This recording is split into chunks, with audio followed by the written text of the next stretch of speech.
আহত হয়েছে কারা? উভয় পক্ষ।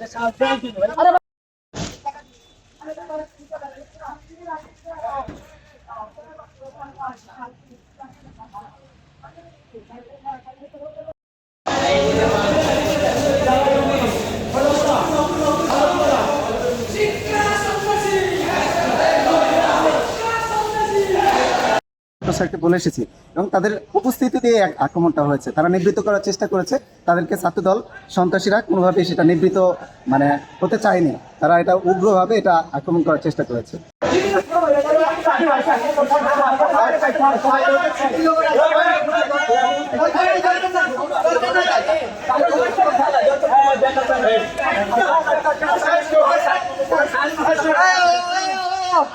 পর্যায়ের নেতা কর্মীদের নিয়ে তারা আমাদের শান্তিপূর্ণ ক্যাম্পাসে তারা প্রবেশ করে এবং তাদের উদ্দেশ্য ছিল আমাদের এই শান্তিপূর্ণ ক্যাম্পাসকে অস্থিতিশীল করা।